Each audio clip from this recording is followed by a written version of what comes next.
Ya, Pak Dokter, Dari ini tadi sudah yang kamar menarik tadi. juga pembahasan ini pasca putusan KPU nanti.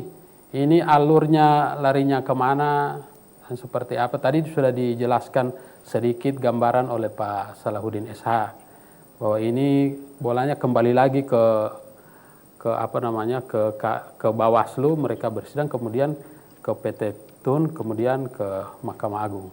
Tidak bypass langsung ke Mahkamah Agung. Karena ini masuk ke sengketa, bukan pelanggaran kampanye. Halo, ya. Silakan Pak Salahuddin. Ya, memang kalau spesifik untuk ke Mahkamah Agung kan memang untuk TSM itu ya, yang kampanye TSM itu ya. Ya. Money politik. Itu sudah spesifik untuk itu. Meskipun kita juga diperhadapkan atau bukan diperhadapkan, diperlihatkan dengan kasus kota yang bukan pelanggaran administrasi sebagaimana yang diatur dalam pasal 73 itu, Iya. lalu kemudian dia bisa bypass juga ke mahkamah. Iya, betul. Saya kira begini, pengadilan itu selalu dia berpikir secara mandiri. Bahkan dia kadangkala tidak melihat aturan main yang ada di dalam penyelenggaraan pemilu.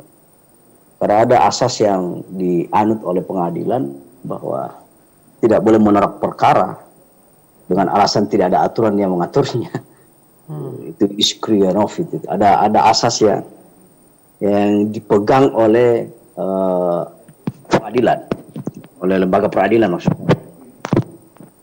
Jadi ketika upaya hukum yang dilakukan oleh siapapun dalam pasca putusan ini, tentu tetap dia akan ke peradilan. Lalu kemudian ada yang membypass ke Mahkamah Agung, ada yang melakukan ke Bawaslu dulu, lalu kemudian ke PT Tun, ada juga yang kemudian secara langsung ke PT Tun.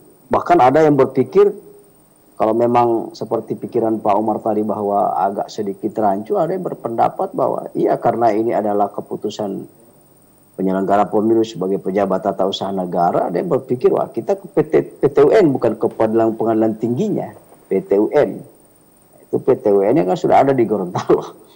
Jadi banyak sekali pilihan yang seringkali yang memang ini membuat kita perlu diskusikan. Tapi menurut saya bahwa ketika dia dibawa di pengadilan manapun, baik itu di Mahkamah Agung bypass, kemudian ke Peradilan Tata Usaha Negara, atau dia dibawa ke Bawaslu kembali, karena Bawaslu juga diberi kewenangan adjudikasi, dan dia mungkin juga ke Pengadilan Tata Usaha Negara tingkat pertama. Yang jelas bagi asas di lembaga peradilan tidak ada alasan untuk menolak sebuah perkara hanya karena tidak ada aturan yang mengaturnya.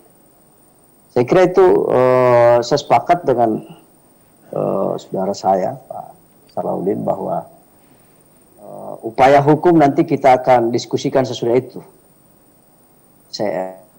Dan semua terbuka untuk bisa dilakukan oleh siapa. Kira-kira begitu Pak Hadi.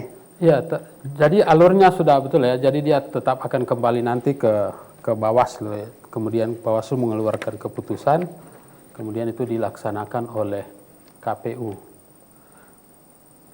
Kalau di Pilwako kemarin itu setelah ditetapkan pasangan calon, putusan KPU dibawa ke anak. Setelah ditetapkan pasangan calon, itu langsung pihak pelapor itu langsung ke Bawaslu dan Bawaslu melakukan sidang.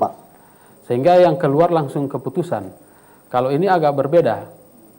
Jadi tidak melakukan sidang tetapi hanya melakukan kajian. Iya, Bawaslu hanya melakukan kajian, kemudian keluarlah dalam bentuk rekomendasi. Rekomendasi, iya. Jadi dia kita lihat bahwa kan pada ujungnya nanti akan KPU buat putusan. Iya, tapi apa yang mekanisme yang dilakukan oleh Bawaslu itu kenapa agak berbeda dengan yang dilakukan oleh Bawaslu Kota waktu itu? Bawaslu Kota, jadi kalau kita lihat Bawaslu Kota kan dia memang menangani soal persyaratan pencalonan, ya, persyaratan pencalonan. Karena waktu itu belum ada penetapan, Sudah ada persyaratan penetapan? pencalonan yang kemudian ya sudah ada penetapan, lalu dia putus bahwa calon tersebut sebenarnya tidak memenuhi syarat kan, lalu oleh KPU ditindaklanjuti kan. Ditindaklanjuti tadi yang disebut putusan ditindaklanjuti, kemudian dibawa ke Mahkamah Agung. Harusnya itu juga tetap ke PT Tun. Iya. Ya, saya memahaminya karena dia bukan ranah bypass MA itu. Ya, tapi kan faktanya bahwa Mahkamah Agung mengadili, memeriksa dan mengadil dan memutuskan. Jadi saya juga kita harus melihat bahwa iya, kalau kita mau lihat jenjang peradilan dari seluruh seluruh jenjang peradilan, kita tahu ujungnya Mahkamah Agung. Jadi kalau ada orang yang berpendapat dia langsung ke Mahkamah Agung, meskipun tidak memenuhi unsur bahwa ini pelanggaran administrasi berdasarkan pasal 123 dan Mahkamah Agung memutuskannya, bagaimanapun itu harus ditindaklanjuti karena itu putusan peradilan tertinggi Mahkamah Agung. Tidak ada upaya hukum sesudahnya kecuali peninjauan kembali. Tapi ya, lagi-lagi kita diskusikan sesudah itu. Saya tadi agak senyum-senyum juga itu kembar nama saya Pak Salahuddin sudah mulai buka-buka dia punya apa istilahnya itu dia punya ilmu sedikit supaya setiap orang yang berkepentingan dengan putusan ini juga melirik-lirik beliau untuk diajak berdiskusi meskipun belum tanda tangan kuasa hukum. Memang harus kira-kira panjar dulu. Iya, ya saya kira dan sebetulnya inilah teman-teman, saya juga tidak tahu kenapa dalam proses seperti ini politik yang dikelola secara norma dalam arti hukum. Itulah pentingnya pandangan-pandangan hukum dan advis-advis hukum kepada para politisi, tidak serta-merta karena mereka memiliki kekuatan power, baik itu power politik partai politik maupun yang dibarengi dengan keuangan yang banyak, ya mereka juga harus tahu norma ini. Dan saya kira itulah yang kita tahu bahwa kita adalah negara hukum. Negara hukum tentu seluruh tindak tanduk kita harus kita frame dengan norma-norma hukum. Nah, yang kita perbincangkan ini kan itu adalah ada sejumlah norma yang tadi oleh Pak Umar dianggap norma-norma yang prematur, meskipun saya pikir juga tidak prematur, tapi karena ada ruang-ruang yang diberikan. Yang jelas, setiap, ini prinsip ya ini Pak Hadi, prinsip. Jadi kita mungkin sama-sama punya tahu bahwa prinsip setiap ada satu tindakan yang itu mengakibatkan kerugian harus dibawa kepada sebuah peradilan. Kalau tindakan itu dilakukan oleh seorang pejabat tata usaha negara, tentu ranahnya adalah peradilan administrasi yang kita kenal dengan peradilan tata usaha negara.